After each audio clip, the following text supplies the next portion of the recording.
et bienvenue à cette web diffusion de la grande finale de Mission ADNO, organisée par Génome Québec.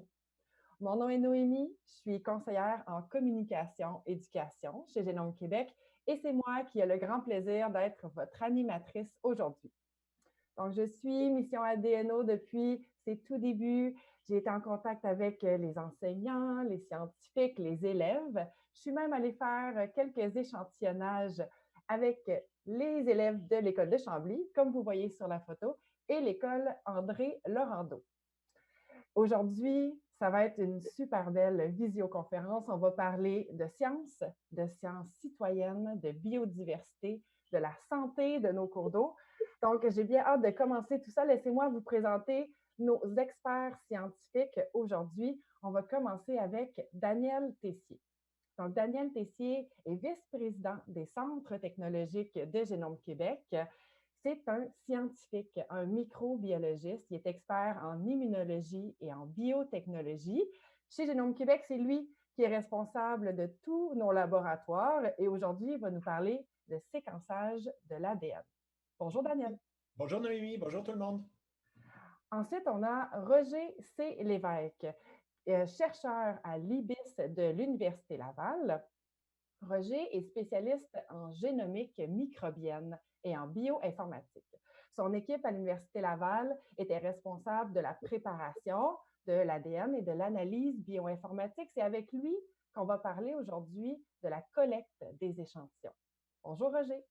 Bonjour Noémie, bonjour tout le monde. Ensuite, j'aimerais vous présenter Vannie Moïte, biologiste au ministère de l'Environnement et de la lutte contre les changements climatiques du Québec. Vannie, elle est spécialiste en écologie microbienne et aujourd'hui, elle va nous parler des micro-organismes. Allô, Vannie? Bonjour tout le monde. Bonjour, Noémie.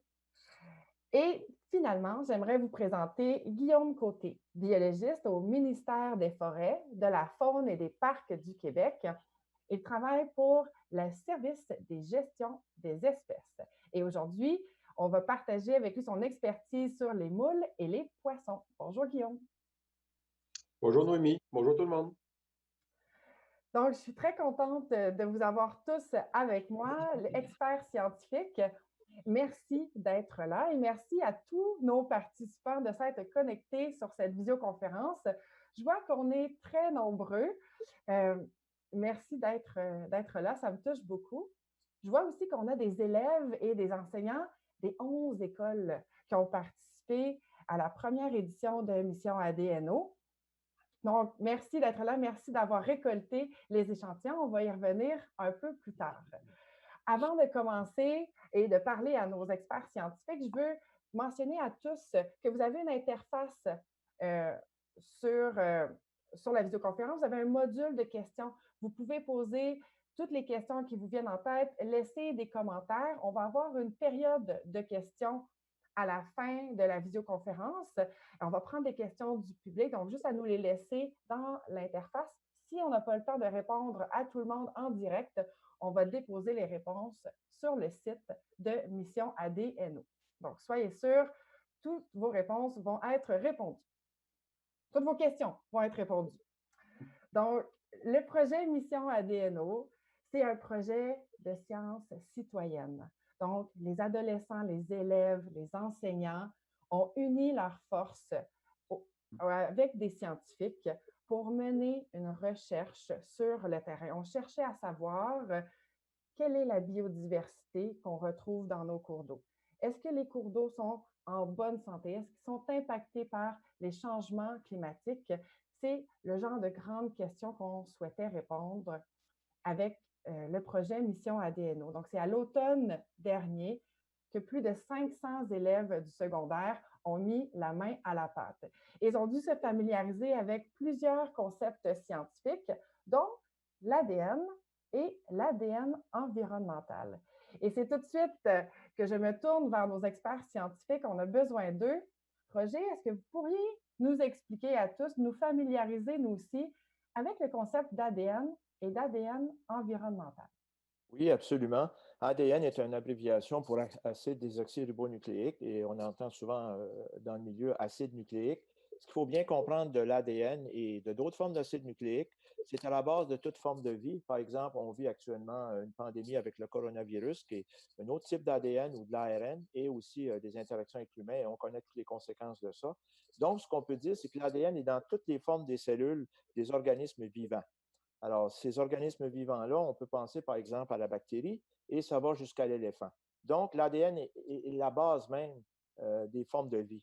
Un exemple important, par exemple, pour l'ADN environnemental, vous avez peut-être chez vous un chien ou un chat qui va libérer des poils. Et si on ramasse ces poils-là avec nos technologies actuellement d'ADN environnemental, on peut préciser l'espèce, chien ou chat. On peut même aller jusqu'à vous dire quelle espèce de chat ou de chien que vous avez chez vous. Donc, c'est quand même important de comprendre l'ADN environnemental, c'est le relâchement de cellules ou de matériel. Ça peut être de la peau, ça peut être des cellules qui viennent des matières fécales, des cellules du mucus ou des cellules d'un animal qui est en décomposition. Et aujourd'hui, on va se concentrer sur l'ADN qu'on retrouve dans l'eau. L'ADN dans l'eau, ça peut paraître surprenant, mais il faut comprendre que l'ADN, c'est une molécule relativement stable et inerte qui peut se conserver quand même assez longtemps. Et ça peut être plusieurs journées dans l'eau. Donc, les organismes vivants qui sont dans l'eau, poissons, bactéries, champignons et autres espèces, on va pouvoir recueillir ce matériel-là dans l'eau et faire des analyses en profondeur pour démêler ou identifier qu'est-ce qu'on retrouve dans nos cours d'eau. Et donc, c'est cet ADN qui a été récolté par les élèves. Donc, ils sont allés prélever de l'eau. C'est bien ça? Oui, effectivement, c'est une étape très importante pour faire des analyses d'ADN environnemental. Les étudiants ont fait le rôle de scientifiques en herbe qui apprenaient la technologie qui est utilisée. Donc, ils ont fait la collecte d'échantillons quand même très importante et sans ces échantillons-là, on ne peut absolument pas faire d'analyse. Alors, on leur a donné avec l'équipe des protocoles importants et ce qui est très intéressant, c'est qu'ils ont suivi rigoureusement les protocoles qu'on va voir plus loin avec les données qu'on a obtenues. Au niveau technique, ils ont récolté à peu près de l'eau à 30 cm de profondeur, d'à peu près 300 ml pour 14 bouteilles. Ils ont fait également des observations sur la qualité de l'eau et des berges et la couleur de l'eau, etc. Donc, ils ont joué un rôle d'écologistes qui surveillaient ce qui se passait autour dans les cours d'eau, tout en prélevant leur échantillon. Il y en a peut-être à la maison qui sont familiers avec cette étape. Si vous nous suivez sur les réseaux sociaux, on vous a invité à aller sur les berges d'un cours d'eau et de faire ces observations, vous aussi, au courant de la semaine. Donc, vous, à l'IBIS, vous avez reçu des bouteilles remplies d'eau? Ce qu'on a reçu à l'IBIS, qui est à l'Université Laval, c'est l'Institut de biologie intégrative et des systèmes. Alors, les étudiants ont ramassé leur échantillon d'eau et ils ont été en laboratoire dans les écoles pour filtrer cette eau-là sur des portoirs qui contenaient un filtre. Et ils ont fait ça pour 405 échantillons qui provenaient du prélèvement que les élèves ont fait.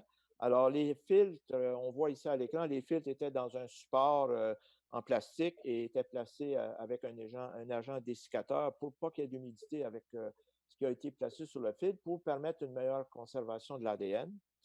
Alors, pour aller chercher ça, ça nous permettait de déposer sur les filtres dans des mailles les molécules d'ADN qui vont être un peu imbriquées et prises dans ces mailles-là. Il faut comprendre aussi que lorsqu'on prélève des échantillons d'eau dépendant des sites, bien, c'est évident qu'il va y avoir des échantillons qui vont être un peu sales, il peut y avoir de la vase, et certains échantillons, malheureusement, ne sont pas utilisés, mais la très grande majorité des échantillons là, ont été très, très bien récupérés et concentrés, et on a reçu beaucoup de matériel là, de toutes les écoles et du travail là, qui a été bien fait par les élèves. Et les filtres, vous avez dû les traiter individuellement. Comment vous avez fait pour retirer l'ADN des mailles des filtres? Alors, chaque échantillon qu'on reçoit qui est dans un support en plastique, on va démouler ce plastique-là. Les filtres sont pris individuellement. Ils vont être sélectionnés, coupés en deux. Ils vont être déposés dans un liquide qui est une solution tampon pour dissoudre en pratique, remettre en solution l'ADN. Et pour s'assurer qu'il n'y a pas de contamination entre les échantillons, bien évidemment qu'on travaille de façon stérile, c'est-à-dire qu'à chaque fois qu'on va traiter un échantillon, on voit ici les filtres, on voit l'ADN à l'écran. Ils vont être manipulés de façon stérile là, pour ne pas contaminer entre ces échantillons-là. Et là, ce que je vois sur la dernière image, les petites gouttes bleues, en quoi ça consiste, cette plaque, les petites gouttes? Alors, lorsque les échantillons sont traités, chaque échantillon est traité individuellement, va être nettoyé pour qu'on puisse recueillir l'ADN. On va éliminer tout le reste, par exemple, qui ne nous sert pas, que ce soit des protéines ou des contaminants. On va ajouter des enzymes pour bien digérer ce matériel-là, pour vraiment recueillir juste l'ADN. L'ADN va être purifié, il va être remis en solution dans un tampon, c'est-à-dire une solution liquide là, qui permet de garder ce matériel-là là, dans les conditions idéales pour les acides nucléiques. Donc, ça, c'était votre rôle à l'Institut de biologie intégrative et des systèmes. Vous avez reçu des filtres, vous avez purifié et vous les avez mis dans une plaque comme celle qu'on voit à l'écran, une microplaque. Et j'imagine que c'est cette plaque que vous avez envoyée au laboratoire de Daniel Tessier. Ce qui est intéressant avec les acides nucléiques comme ça qu'on prépare, c'est des petites quantités, très, très petites. Ici, dans le cas qui nous intéresse, on avait 405 échantillons ou mini-gouttes d'à peu près 100 microlitres qui ont été étiquetés individuellement, ce qui est très important pour le travail de Daniel, et qu'on va mettre dans une microplaque qui est scellée et qui va être envoyée à Daniel au centre d'expertise pour faire des analyses de séquençage, par exemple. Super. Donc, je vais aller du côté de Daniel maintenant. Merci beaucoup, Roger, pour les explications. Donc là, on voyage avec la plaque et les échantillons d'ADN purifiés. On s'en va rejoindre Daniel. Donc, c'est ce que vous avez reçu, vous, au laboratoire de séquençage, une plaque comme ça contenant un liquide avec de l'ADN purifié. Effectivement, Noémie, c'est ce que le Dr Lévesque nous a envoyé au Centre d'expertise et de services de Génome Québec à Montréal.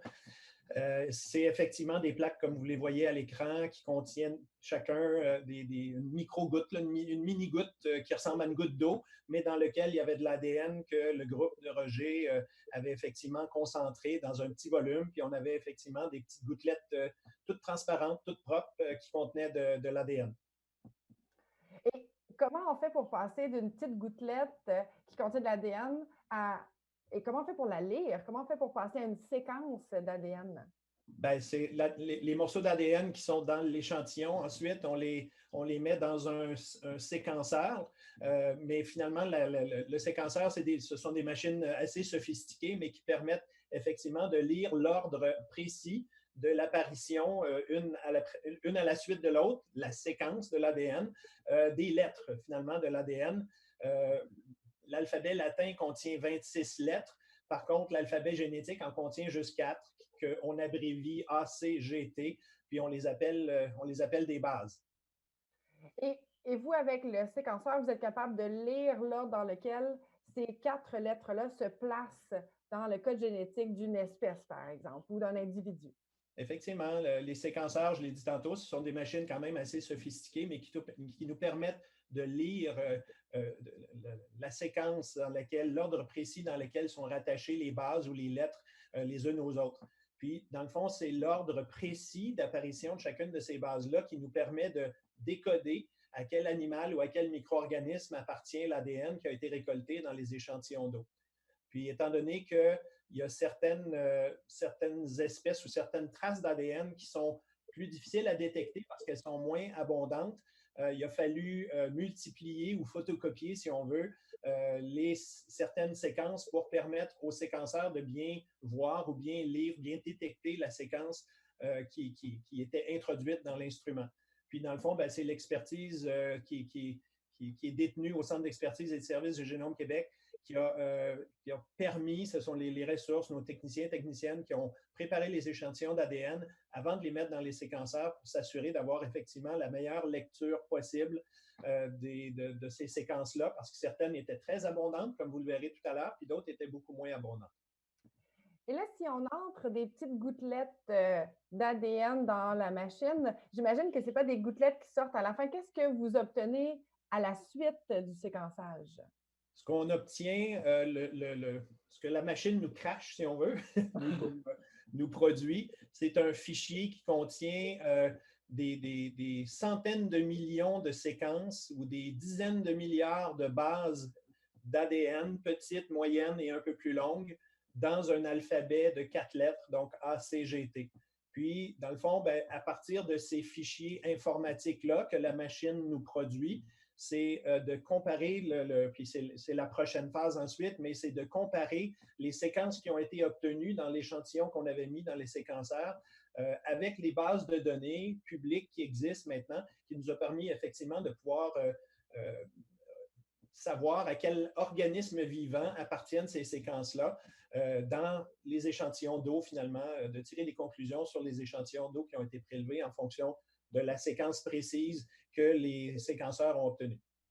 Oui, donc c'est ce que je vois sur l'image, des séquences, des lettres ATCG dans un ordre un peu aléatoire, mais on ne peut pas, juste en les regardant comme ça, savoir à quelle espèce elles appartiennent. Il nous faut utiliser des ordinateurs puissants pour faire cette association-là. Et je pense que c'est ce qui nous amène à revenir à Roger. Merci. En fait, Daniel, ce qu'il nous a envoyé, c'est tous ces fichiers de séquences, de milliards de séquences, en fait.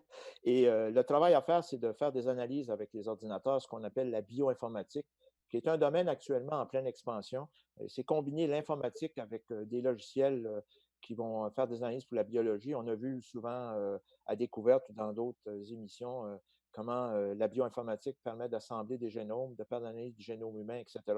Et dans le cas qui nous intéresse pour l'ADN environnemental, ces bouts de séquences-là devaient être analysés pour nous permettre de leur assigner une étiquette d'identification. Alors, ce qu'on a reçu de Daniel, c'est des fichiers de séquences, donc ACGT ad nauseam, là, comme on voit, et ils sont séparés par site. Site 1 a un certain nombre de séquences nucléotidiques, et on a aussi un fichier qui contient toutes les séquences lues pour ce site-là.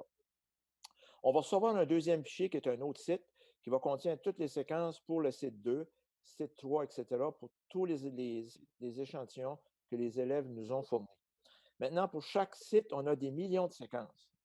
Et ce qui va représenter, entre guillemets, si on peut prendre ces séquences-là comme une étiquette et les assigner à des espèces vivantes qu'on ne connaît pas là, mais qu'on va essayer d'identifier. Alors, ce que les analystes bioinformatiques vont faire avec certains logiciels, ils vont nous aider à faire un comparatif de ces séquences connues qui sont stockées dans des bases. Donc, on a une base de données de séquences qui sont des fragments de séquences comme on voit et qui sont identifiés. Et avec ces séquences-là, on va faire une comparaison avec des séquences inconnues d'un site. Alors, la séquence connue dans la base de données va servir de point de repère avec une séquence inconnue. Et lorsque la séquence inconnue va s'identifier avec une séquence connue, on va avoir une étiquette là, pour nous dire, ben voici, cette séquence inconnue-là peut appartenir, par exemple, à un poisson, une bactérie, etc. Donc, c'est ça le travail d'ADN environnemental avec la bioinformatique et le séquençage. Donc, nous avons absolument besoin de ces analyses bioinformatiques-là pour savoir à quelle espèce nous avons trouvé dans un cours d'eau. J'en profite pour dire aux étudiants que la bioinformatique et la génomique est en pleine expansion. Et c'est des outils en développement. Il y a beaucoup d'outils qui sont disponibles gratuitement en ligne. Et c'est un domaine d'avenir extrêmement intéressant pour toutes sortes d'applications. Et nous, avec le projet Mission ADNO, combien d'associations comme celle-là on a été capable de faire? Donc, on a comparé les séquences qu'on a lues dans nos échantillons avec des séquences qui étaient déjà connues dans les bases de données, les grandes bibliothèques. Mais nous, combien on a réussi à en faire d'associations? Bien, c'est assez impressionnant parce qu'avec la quantité d'eau qui est assez minime de 300 ml, concentré l'ADN, Daniel a fait le travail de séquence, on a reçu ces fichiers-là. Alors, on a comparé des millions de séquences inconnues que nous avons, des courbes d'eau, avec une bibliothèque de séquences d'ADN qui est connue. Et on s'est rendu compte assez rapidement qu'on avait du matériel d'ADN qui provenait de bactéries, de virus, de plantes, d'insectes, de poissons, de plusieurs mammifères dans des bases de données spécifiques qu'on peut utiliser selon des espèces mammifères, bactéries, etc. Donc, il y a une façon de procéder pour faire ces analyses-là. Et on a vu beaucoup de différences au niveau de ces séquences-là. Et en fait, on a vu des séquences qui sont uniques, par exemple, pour certaines bactéries ou certains poissons. Et ça, on va appeler ça une signature d'ADN. Alors, les chercheurs du monde entier, ils vont, entre autres, fournir des séquences qui vont aller dans ces bases de données-là, qui sont publiques, qui sont accessibles à tout le monde. Même un étudiant qui sera curieux peut aller sur un site qu'on appelle NCBI et voir là, toute la génomique qui existe là, pour ces analyses-là. Alors, le nombre de séquences d'ADN d'une espèce précise va nous donner une idée de la présence de celle-ci, par exemple, dans une rivière particulière. Si on trouve un échantillon dans la rivière 1 et qu'on a analysé l'ADN, on va pouvoir dire quelle espèce ou genre qu'on a retrouvées là, dans ce cours d'eau-là. Et nous, on en a fait des associations. Là, ce que je comprends, avec les millions de séquences, on a dû en faire des milliers d'associations. Exactement. Pour chaque échantillon, on a reçu des millions de séquences de ACGT de différentes longueurs, mais on a aussi été capable de faire des milliers d'associations avec des espèces connues. Évidemment, l'abondance des micro-organismes comme les bactéries va nous donner plusieurs milliers de genres bactériens et on a aussi trouvé des virus dans ces analyses-là. J'en profite pour remercier l'équipe Alibis, Jean-Guillaume qui travaille avec moi, Jeff Gauthier, Irena Krikavika-Ibruge, Brian Boyle qui est à la plateforme. Et tous ces gens-là, avec la plateforme de séquençage, avec Daniel et ce qu'on a fait à l'IBIS, on a pu démêler et identifier là, de façon assez intéressante là, toute une diversité ou toute une biodiversité dans ces cours d'eau-là. Et oui, c'est ce que je comprends. On est parti d'un échantillon d'eau, on l'a filtré, on a réussi à aller chercher l'ADN. Et là, on a fait des associations avec des espèces déjà connues. Ici, on a fait des milliers d'associations. J'ai bien hâte de voir les résultats qu'on va nous présenter aujourd'hui. On a dû trouver des micro-organismes, des invertébrés, des poissons dans nos cours d'eau. Donc, j'ai bien hâte de savoir qu'est-ce qu'on a trouvé. Avant de passer la parole à nos deux prochains experts, je veux remercier Roger et Daniel pour nous avoir expliqué le protocole d'émission ADNO. Donc, merci beaucoup. Et je veux remercier aussi les élèves. Si on a été capable de faire autant d'associations, c'est grâce à leur rigueur, à leur minutie. Ils ont suivi le protocole scientifique avec une grande attention et c'est des échantillons de qualité qu'ils ont fait parvenir au laboratoire. Donc, merci beaucoup. Je vais aussi vous inviter à rester avec nous. On a une belle surprise à vous dévoiler dans le segment résultats. Donc, restez avec nous pour découvrir tout ça. On commence la section résultats avec Vanny. Vanny, comme je vous l'ai dit tantôt, elle est biologiste au ministère de l'Environnement et de la lutte au changement climatique et c'est elle qui allait nous parler de micro-organismes. Donc, je lui donne la parole tout de suite pour qu'elle nous parle de ces petites bibites. Bonjour, Vanny. Bonjour, Noémie. Donc, oui, les micro-organismes, c'est quoi? Donc, comme le nom le suggère, les micro-organismes sont des organismes vivants de taille microscopique. Donc, on ne peut pas les voir à l'œil nu, il nous faut un microscope. Il faut savoir qu'il y a différents groupes de micro-organismes. Premièrement, les bactéries que vous connaissez sûrement tous. Puis, nous avons aussi les archées. Les archées sont un peu moins connus, mais comme vous voyez sur l'image, leurs cellules sont physiquement proches des bactéries. Puis, vous avez aussi ce qu'on appelle des protistes qui incluent des microalgues et des parasites. Leurs cellules sont physiologiquement un peu différentes de celles des bactéries et des archées. Et à quoi ça sert un micro-organisme dans un cours d'eau? Est-ce qu'ils ont des bienfaits? Souvent, quand on entend micro-organisme, on pense peut-être aux conséquences. J'imagine qu'ils ont des avantages aussi. Ah oui, c'est sûr. Donc, c'est vrai quand on mentionne le terme microbe ou micro-organisme à un grand public, la première chose qui va venir à leur esprit, c'est que les microbes, ça cause des maladies. C'est vrai, mais en même temps, les micro-organismes, ils jouent un rôle tellement important dans les environnements où ils se retrouvent. Par exemple, les micro-organismes, ils sont à la base de la chaîne alimentaire. Donc, ils vont servir de nourriture pour les autres organismes qui sont plus hauts et plus gros dans la chaîne alimentaire, comme par exemple, les micro-organismes vont servir de nourriture pour les zooplanctons, qui peut être considérés comme des mini-animaux. Puis, ces zooplanctons vont être mangés par d'autres poissons. Et aussi, les microalgues, elles aussi, elles peuvent servir comme nourriture pour les poissons. Puis, il y a aussi les bactéries et les archées. Elles participent à la décomposition de la matière organique. C'est-à-dire elles vont servir à, comment dire, à, à on va, ils vont dégrader la matière organique, ils vont prendre genre des cellules mortes ou des excréments et puis ils vont recycler ces déchets organiques et les transformer en nutriments. Donc, ces nutriments, c'est comme des vitamines qui sont bénéfiques pour la croissance d'autres organismes comme les microalgues. En parlant de microalgues, donc les microalgues et aussi les cyanobactéries plus communément appelées les algues bleu-vert, ben, elles participent elles effectuent la photosynthèse, c'est-à-dire elles vont prendre l'énergie des rayons du soleil et le dioxyde de carbone pour produire leur nourriture en termes de sucre. Et en faisant cela, elles vont aussi produire de l'oxygène. Cet oxygène va servir à d'autres organismes, comme par exemple les poissons. Donc, les micro-organismes, ils sont importants et ils ne sont pas juste associés aux infections. On en a besoin pour soutenir la chaîne alimentaire et ils recyclent les nutriments. Moi, je trouve ça intéressant qu'ils prennent des déchets et en refont des nutriments.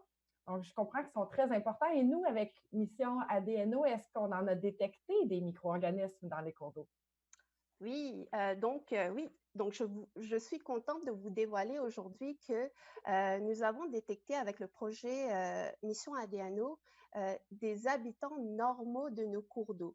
Nous avons retrouvé une diversité de bactéries, de cyanobactéries, de microalgues photosynthétiques et aussi des microalgues qui consomment des bactéries qu'on appelle des mixotrophes ou des hétérotrophes. On a aussi retrouvé des archées et même des virus, comme Roger le mentionnait. Donc, parmi les bactéries dominantes, nous avons retrouvé des séquences de la classe des bêta-protéobactéries. Il faut savoir que les bêta-protéobactéries, elles sont très répandues et sont souvent la classe de bactéries qui vont être dominantes dans les systèmes aquatiques d'eau douce. Puis, parmi les organismes d'intérêt qu'on avait identifiés au début du projet, nous avons retrouvé les genres bactériens Escherichia enterococcus, Campylobacter et aussi les parasites Giardia et Cryptosporidium à des niveaux attendus dans des environnements d'eau douce peu contaminés. Donc, je ne pense pas que je vais me souvenir de tous les noms latins, mais ce que je comprends, c'est que nos écosystèmes sont en bonne santé. On a trouvé des quantités qui étaient relativement normales. Voilà, c'est ça. Oui. Est-ce qu'on a quelques sites plus préoccupants? Est-ce qu'on en a trouvé un micro-organisme qu'on doit surveiller ou pas du tout? Alors oui, donc je vais vous parler des cyanobactéries qu'on a retrouvées.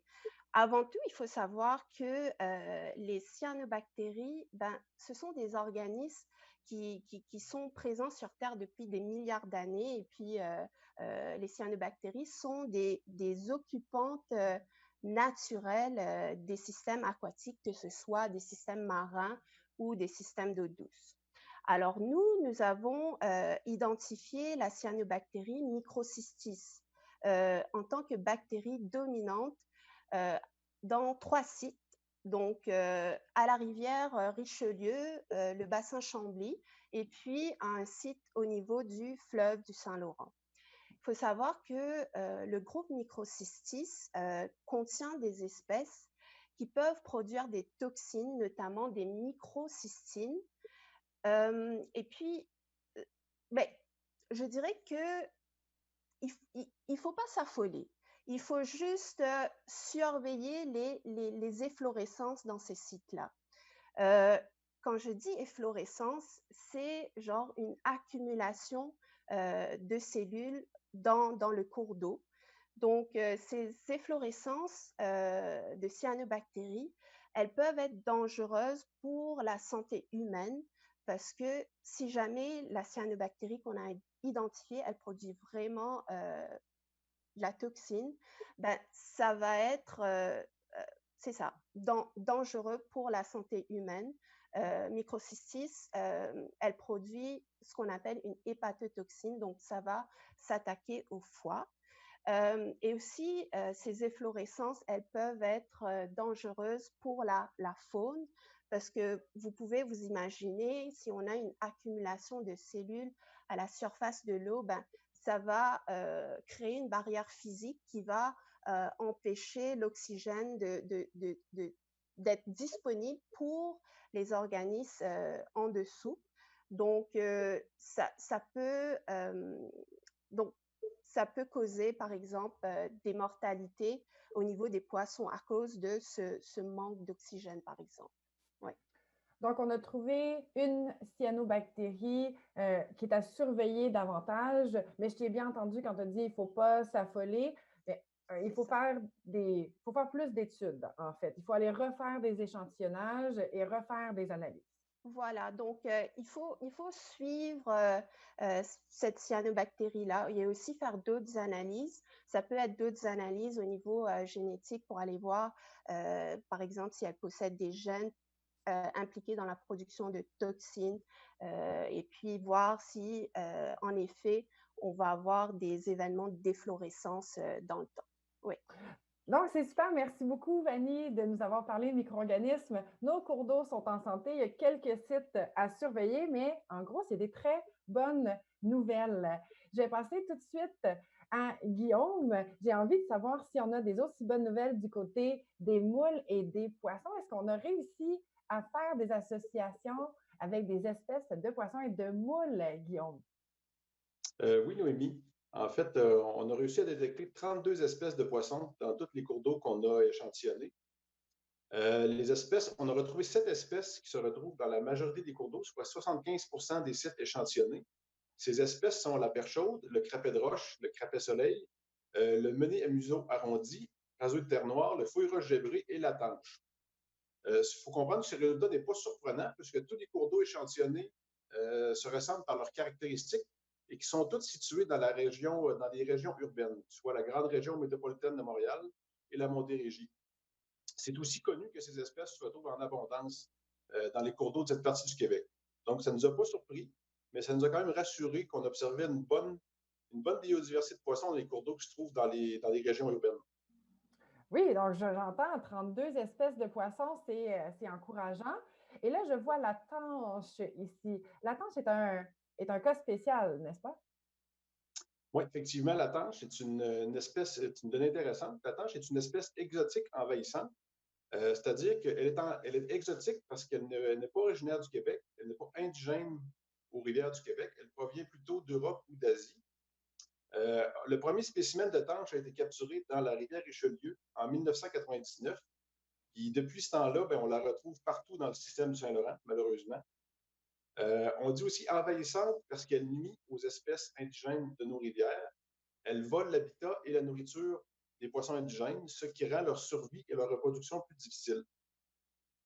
Au Québec, c'est doté d'un programme de lutte contre les espèces aquatiques envahissantes et on a besoin de données pour faire des actions efficaces. Et le résultat de missions ADNO, soit la détection de tanches dans 20 sites, l'échantillonnage est très intéressant, puis on l'a ajouté à notre base de données. Ah, On a super. aussi détecté. Pardon? J'ai dit super, ça remplit encore plus vos bases de données. Je suis contente. Oui, effectivement. L'autre espèce, on a trouvé une autre espèce envahissante, soit le gobie à tache noire. C'est un petit poisson qui vient aussi d'Europe, qui rentre directement en compétition avec une autre espèce de poisson qu'on a détecté, soit le fouille roche gris. Le fouille roche gris, c'est une espèce indigène de nos rivières. Il faut comprendre que son statut est vulnérable, c'est-à-dire que son abondance est en déclin. Malheureusement, le gobie est déjà bien répandu au Québec. Il est donc primordial de trouver des sites où le fouille roche gris est encore présent. Et un projet comme celui-là peut nous aider. On pourra alors tenter de protéger ces sites, de conserver la biodiversité de nos écosystèmes. Et pour ce qui est des moules, parce que peut-être Une nouvelle information pour certaines personnes qui nous écoutent. Il y a des moules dans les cours d'eau douce du Québec et nous, on en a cherché avec le projet Mission ADNO. Est-ce qu'on a réussi à en détecter, Guillaume? Oui, on a réussi à détecter 4 espèces de moules, dont 2 espèces de moules envahissantes. On a détecté la moule quagga dans les échantillons du fleuve Saint-Laurent et la moule zébrée dans l'échantillon du bassin de Chambly. Il faut comprendre que les moules envahissantes se reproduisent rapidement et envahissent les habitats. C'est important de spécifier que pour les espèces envahissantes, elles doivent s'attacher à une structure comme la coque d'un bateau ou encore un quai. Elles peuvent aussi s'attacher directement à la coquille des moules indigènes du Québec. En s'attachant à la coquille, elles nuisent à leur alimentation et aussi à leur respiration. On peut donc comprendre que les moules indigènes ainsi attaqués ils ont plus de difficultés à survivre. Pour les moules indigènes du Québec, on a détecté 2 espèces, soit l'ellipsio de l'Est et l'anodonte de l'Est, dans les échantillons de la rivière des Mille-Îles. Donc, les moules envahissants, on a vu qu'ils ont la capacité de voyager en s'attachant sur la coque des bateaux. Et c'est ainsi qu'ils arrivent à s'implanter dans d'autres cours d'eau. Donc, c'est en comprenant les détails comment une espèce vit et se déplace qu'on peut mettre en place des mesures pour freiner leur propagation, dans le cas des espèces envahissantes, ou de les protéger dans le cas des espèces vulnérables. Donc, en sachant mieux où elles se trouvent, vous pouvez mettre des mesures plus appropriées, soit pour les protéger, soit pour les freiner. Je comprends. Oui, très bien. Fait que les données vont être très utiles. Et moi, je reste avec la notion de 32 espèces de poissons. Ça m'impressionne qu'on ait autant de poissons dans les cours d'eau de la grande région métropolitaine. Donc, je veux remercier Vanny et Guillaume de nous avoir dévoilé enfin les résultats de mission ADNO. Je comprends qu'on a découvert plusieurs espèces de micro-organismes, plusieurs espèces de poissons. Et là, j'ai envie de vous poser quelques questions. Mais très rapidement, on en reçoit aussi des auditeurs, des gens qui nous écoutent. Donc, je veux leur laisser la place pour poser leurs questions. Mais j'en ai quelques-unes. Avant, je vais vous demander de répondre brièvement. Pourquoi est-ce que c'est important de savoir les espèces qui vivent dans nos cours d'eau? Pourquoi c'est important d'avoir une grande biodiversité? Je vais commencer avec Vanny. Oui, donc c'est une très bonne question. Donc, c'est important de connaître la diversité des espèces et l'abondance de certaines espèces qui vivent dans nos cours d'eau, essentiellement pour établir un bilan de santé de ces cours d'eau et pour pouvoir suivre les espèces qui agissent, par exemple, comme des indicatrices de pollution. Donc, ces données de biodiversité vont nous permettre de mieux gérer les cours d'eau. Par exemple, s'il y a une espèce de poisson vulnérable dans un site connu pour être perturbé par l'activité humaine, il faudra mettre en place des mesures pour diminuer ces impacts humains. Et aussi, comme Guillaume a mentionné, donc, nous pouvons savoir s'il existe des espèces envahissantes, par exemple, qui peuvent être une menace pour la santé, la survie d'autres espèces. Au niveau des micro-organismes, si on observe une augmentation en abondance, par exemple, de bactéries ou de parasites qui proviennent de contamination fécale et qui peuvent être dangereux pour la santé humaine, on va pouvoir mettre en place des mesures pour contrer ces sources de contamination. Et il faut dire que pour nous, au ministère, on surveille non seulement les micro-organismes provenant de contamination fécale, mais aussi les cyanobactéries. Donc, c'est important pour nous de connaître les sites où il y a présence de cyanobactéries, surtout celles qui vont produire des toxines. Donc, en gros, connaître la biodiversité des cours d'eau va nous permettre non seulement de mieux protéger ces cours d'eau, mais aussi de protéger la santé humaine. Et j'imagine que c'est un peu la même réponse du côté de Guillaume. J'imagine que pour vous aussi, c'est important de pouvoir réagir avec les espèces de moules et de poissons, comme nous l'expliquait Vanny, dans les sites plus affectés ou plus pollués où il y a de la contamination. Ben oui, c'est super important. La présence d'une communauté de poissons diversifiés est effectivement un signe que les cours d'eau sont en bonne santé. C'est aussi important de maintenir une diversité d'espèces, par exemple pour des activités comme la pêche sportive, par exemple. Un poisson intéressant pour la pêche sportive, comme la chigan, a besoin de toute la chaîne alimentaire pour survivre. Donc, toutes les espèces sont importantes. Plus il y a de la biodiversité, plus l'écosystème est capable aussi de faire face à toutes sortes de changements, comme climatiques ou autres. Un autre bon exemple de l'importance de la biodiversité, c'est le chevalet cuivré. Le chevalet cuivré est la seule espèce endémique, donc il n'existe à nulle part ailleurs dans le monde qu'au Québec. La rivière Richelieu est d'autant plus importante parce que c'est le seul lieu de reproduction connu pour l'espèce. Le chevalet cuivré se nourrit principalement, c'est-à-dire à 90% de gastéropodes qu'on retrouve dans les herbiers aquatiques. Donc, si les gastéropodes disparaissent, la chaîne alimentaire est rompue et le chevalet cuivré va aussi disparaître parce qu'il ne trouvera plus assez de nourriture. Donc, chaque espèce est importante dans nos écosystèmes aquatiques. Super. Je pense que ça nous permet de mieux comprendre le lien entre chacune des espèces et que si on en perd une, ça affecte le reste de la chaîne alimentaire. Et on l'a mentionné tantôt, les micro-organismes sont au tout début de cette chaîne alimentaire, donc c'est important de les regarder eux aussi. Je vais vous demander en une phrase de résumer pourquoi l'ADN environnemental, c'était un bon outil pour investiguer la biodiversité. Je vais donner la parole à Guillaume. En fait, l'ADN environnemental, c'est un outil très puissant. En fait, ça nous permet de détecter des espèces qui sont rares ou souvent des espèces qui sont plus difficiles à capturer par des méthodes traditionnelles d'échantillonnage qu'on utilise, comme le filet maillant, par exemple. Donc, c'est un outil très efficace pour investiguer la biodiversité et obtenir le portrait global de la biodiversité d'un cours d'eau. Super. Et je vais aller du côté de Roger. J'ai l'impression qu'il y a des avantages aussi du côté des analyses bioinformatiques. Je me trompe?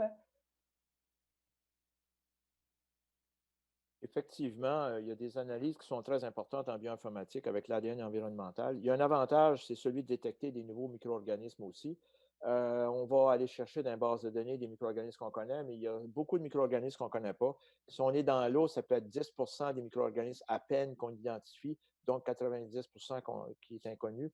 L'ADN environnemental dans le sol, ça peut être à peine 1% qu'on connaît et 99% qu'on ne connaît pas. Mais par contre, il y a des nouvelles technologies qui apparaissent et qui nous permettent de mieux étudier ces séquences inconnues-là avec des trucs de phylogénie ou d'évolution et de d'autres techniques qui vont nous permettre peut-être de voir certains paramètres de ces organismes ou micro-organismes inconnus pour aller finalement peut-être vers des cultures en laboratoire lorsque ça va être possible. Donc, il y a toute une technologie qui se développe là, pour étudier ces micro-organismes-là qui sont inconnus en laboratoire.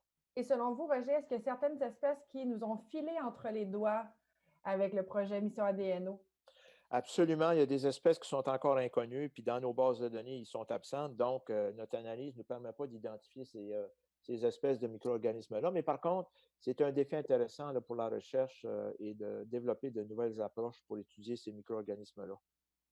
Et donc, même si on a certaines espèces qui nous ont filé entre les doigts, j'espère que les données de mission ADNO restent toujours valides. J'aurais envie d'entendre les ministères sur la validité des résultats sortis de mission ADNO. Vanny, est-ce qu'on peut utiliser les données? Ah, bah définitivement qu'on peut utiliser les données. Les données restent totalement valides. Euh, Elles nous ont permis d'avoir genre une première indication de la biodiversité dans nos cours d'eau.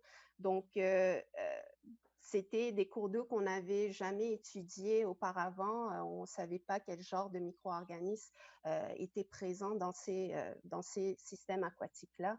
Et puis, ces données nous ont aussi permis d'apporter de précieuses informations à notre ministère par rapport aux sites qui peuvent contenir, par exemple, des cyanobactéries potentiellement toxiques. Donc, c'est ça, grâce à Mission ADNO, nous avons maintenant une indication des sites qu'on doit surveiller. Oui. Et du côté de Guillaume, est-ce qu'il y avait des espèces qui nous ont filé entre les doigts et est-ce que ça fait que les données sont toujours valides? Est-ce qu'on peut toujours utiliser les données de mission ADNO? Ben oui, les données sont toujours valides. C'est certain qu'il y a des données des espèces qui nous ont sûrement filé entre les doigts. Il faut comprendre que les élèves ont échantillonné sur les berges, donc souvent dans moins de 30 cm d'eau. C'est pas l'habitat. Cet habitat est beaucoup plus favorable pour les petites espèces de poissons ou les formes juvéniles. Donc, pour les plus grands poissons, il aurait fallu visiter des secteurs plus en profondeur. On peut dire la même chose pour les moules. Les moules d'eau douce, l'habitat préférentiel des moules est souvent plus en profondeur que 30 cm. On peut aussi penser que les moules, rendus au mois de septembre, leur niveau d'activité diminue. Donc, le niveau d'ADN présent dans l'environnement diminue aussi, d'où la détection plus difficile.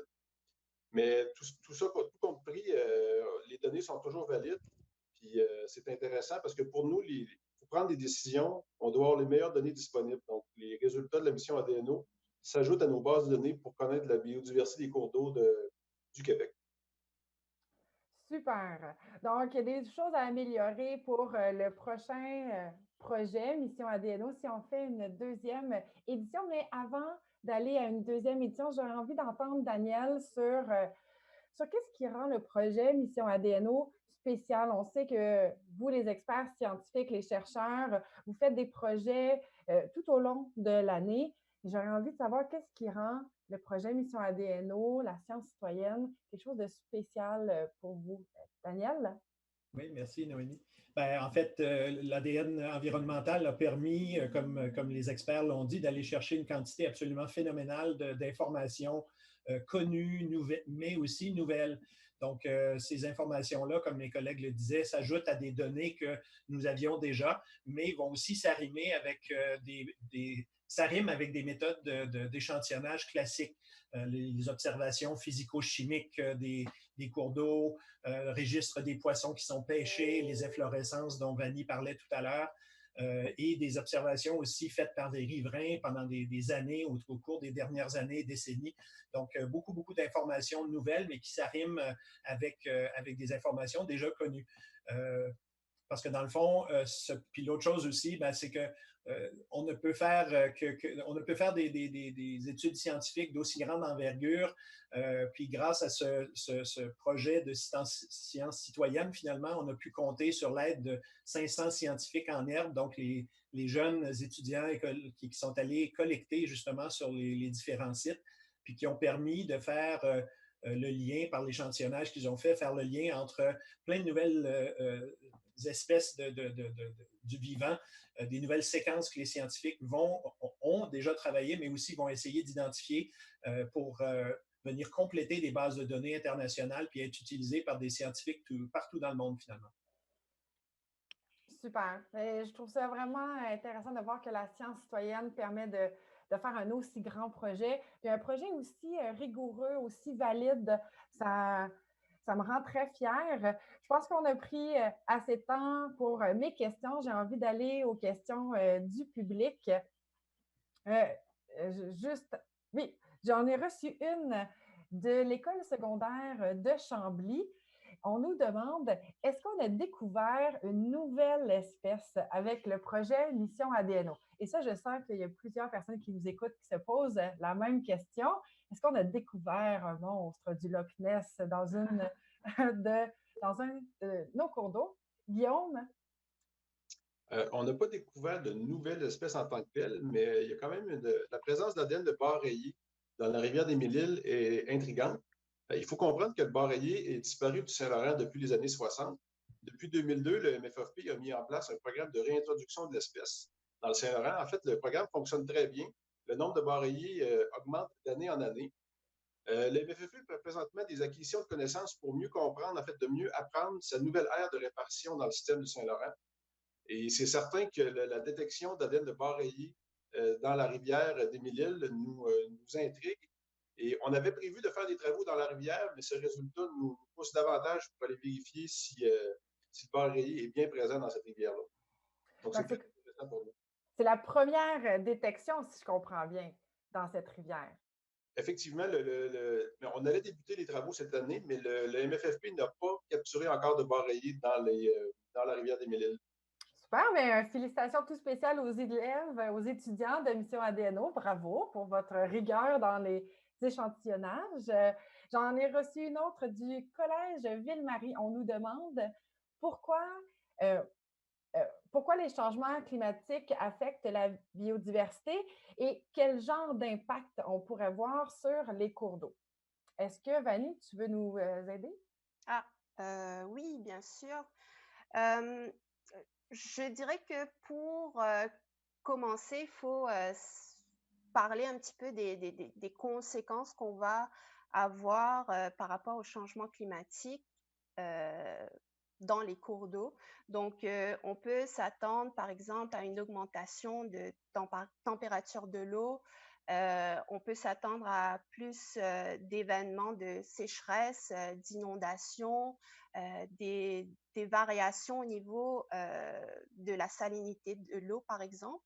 Donc là, on peut s'imaginer que les espèces qui vont être tolérantes à ces fluctuations, ben, ils vont prédominer dans les cours d'eau. Il y a aussi certains organismes qui vont peut-être avoir tendance à migrer vers des conditions plus favorables, par exemple là où il fait moins chaud, parce que tout simplement, ils n'aiment pas ça, la chaleur.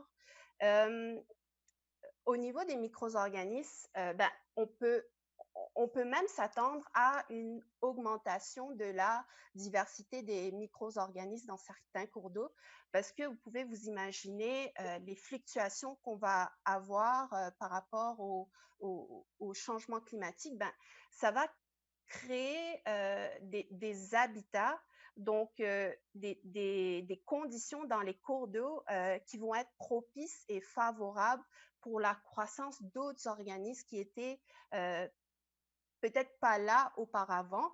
Et puis, éventuellement, on peut s'attendre à plus d'efflorescence de certaines bactéries et cyanobactéries qui aiment bien ça, les températures élevées. Donc, ça peut représenter une menace pour la santé humaine. Donc, Bon, ce que je comprends, c'est c'est que ça. dépendamment des influences ou des impacts des changements climatiques, les micro-organismes vont réagir selon différents scénarios, mais il faut toujours le monitorer et échantillonner pour suivre la progression.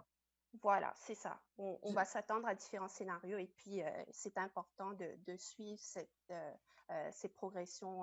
Ouais. Super, je viens de recevoir une autre question, celle-ci de Sharon qui nous demande des actions concrètes. Comment peut-on réduire la présence des espèces envahissantes? Donc, je pense que cette question-là est dirigée pour Guillaume. Ben, c'est pas. On peut faire de la prévention. En fait, une fois que les espèces envahissantes sont implantées dans un système aussi ouvert que peut l'être le Saint-Laurent, c'est difficile de faire des actions de contrôle. Donc, ce qu'il faut faire, c'est de la prévention, donc de prévenir un peu l'apparition de nouvelles espèces. C'est pour D'accord. ça que dans le plan d'action québécois, c'est une grande partie pour nous de faire de la prévention auprès de la clientèle, de faire attention à certaines choses, par exemple. Donc, il faut agir en amont avant que l'espèce soit installée. Effectivement, parce qu'une fois installée, c'est très difficile de la retirer d'un milieu. Parfait. J'ai une autre question ici qui me vient de Noah et demande, est-ce qu'on retrouve de l'ADN environnemental ailleurs que dans les cours d'eau?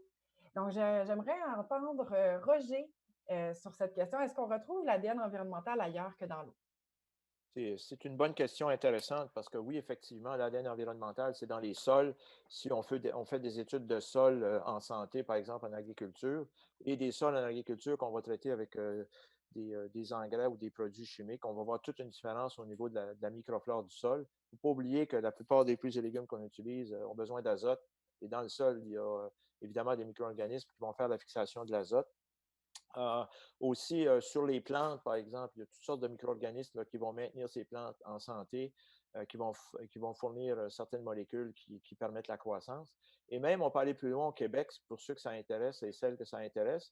L'hiver, par exemple, si on voit dans la neige des traces ou des pistes d'animaux, on peut prélever cette neige-là dans la piste et faire une technique d'extraction d'ADN, comme les étudiants ont fait ici pour le projet, et on va obtenir de l'ADN environnemental qui nous permet même d'identifier les espèces là, qui se sont promenées là, dans des coins, par exemple, comme en Arctique, où on surveille les ours polaires, etc., sans même avoir à capturer ou à identifier ces animaux-là. Donc, il y a beaucoup d'applications de l'ADN environnemental. Aussi, au niveau de la santé humaine, c'est très important. Et même en criminologie, c'est utilisé actuellement là, sur des scènes de crime, sur des scènes de crime pour voir là, qu'est-ce qui peut s'être passé et même identifier des individus là, qui seraient soupçonnés d'être impliqués dans ce genre d'activité-là. Donc, super. Donc, je vois que dès qu'un organisme vivant perd une de ses cellules, qu'on soit dans l'eau, sur le sol, même dans la neige, si j'ai bien compris, on peut aller chercher de l'ADN environnemental. Il nous reste 1 minute pour les questions. J'aurais envie de donner la parole à Daniel. On reçoit des questions au sujet des parcours scolaires qu'on a besoin de faire pour devenir un scientifique ou pour participer à Mission ADNO. Donc, Daniel, est-ce qu'on a besoin d'un parcours unique? Est-ce qu'il faut suivre un seul chemin pour devenir un scientifique qui participe à Mission ADNO? En fait, non, il n'y a pas qu'un parcours qui nous permet d'y arriver, mais je pense qu'il faut être animé par une chose, puis vous l'avez probablement remarqué dans le regard et l'œil pétillant de nos 3 experts. Je pense qu'il faut être animé par la science, il faut être excité, il faut être curieux. Donc, effectivement, si on parle à partir du niveau cégep, par exemple, ben, on peut très, très bien suivre un cours de technique de laboratoire qui nous permet effectivement de faire du travail dans les laboratoires. Si on décide de choisir un profil pré-universitaire, ben, il y a des profils, il y a des programmes qui sont plus du style sciences-nature qui nous permettent effectivement d'acquérir des connaissances plus générales, moins techniques, mais plus générales, qui nous permettent ensuite de passer à l'université au niveau du baccalauréat, de la maîtrise ou même du doctorat éventuellement, que ce soit en biochimie, en biologie, en chimie, en écologie, en environnement, puis à ne pas négliger aussi tout le volet dont Roger a parlé, c'est au niveau de l'informatique et la bioinformatique, donc des quantités phénoménales d'informations maintenant qu'il n'y a plus un cerveau humain qui est capable d'analyser parce qu'on parle de milliards de données d'informations.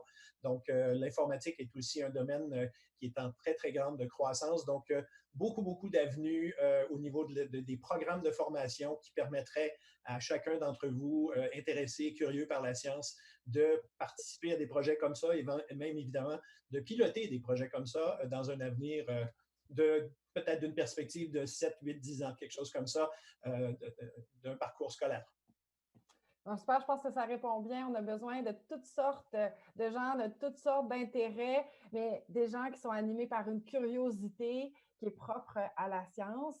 J'ai envie de te laisser, Daniel, le mot de la fin, un petit wrap-up peut-être du projet Mission ADNO. Qu'est-ce que ça veut dire pour toi?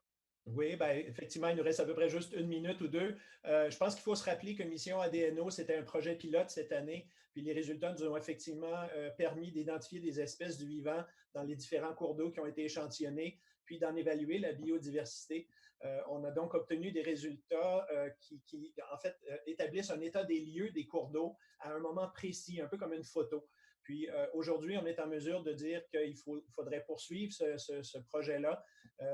Et finalement qui nous permettrait de confirmer les données qui ont été faites, puis de les comparer dans le temps, par exemple. La beauté d'un projet comme celui-là, c'est ça nous permet de monitorer dans le temps, puis exemple, à différentes saisons. Je pense que c'est Vanny qui faisait référence à différentes saisons ou Roger. Donc, nos conférenciers, je pense aujourd'hui, nos experts nous ont présenté des résultats. Puis je pense que c'est important de dire qu'ils vont vraiment, réellement servir au ministère pour pousser des analyses plus loin, puis aider nos instances gouvernementales à prendre des décisions éclairées en matière de gestion de nos cours d'eau. Je pense que c'est une autre bonne raison au niveau des changements climatiques, il y en a été question, une autre bonne raison de poursuivre. La mission de Génome Québec, entre autres, c'est aussi, comprend aussi un volet éducation et on espère que cette expérience de science citoyenne aura été pour vous, comme je le disais tantôt, par rapport au parcours scolaire, qui aura été inspirante pour que les jeunes apprécient d'abord la rigueur, la démarche scientifique qui a été faite et aura suscité, ne serait-ce que si on décroche quelques scientifiques de tous nos auditeurs aujourd'hui, ça sera déjà très bien pour les carrières scientifiques.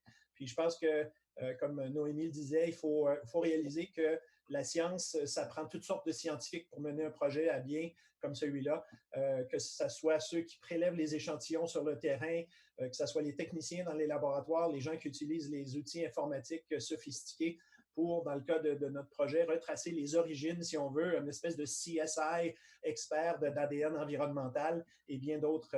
Donc, je vous dis merci encore. Je répète sans les répéter, mais les remerciements de Noémie par rapport à tous les étudiants qui ont participé à ce projet-là. Puis je vous dis au plaisir de plonger dans d'autres cours d'eau dans un avenir prochain.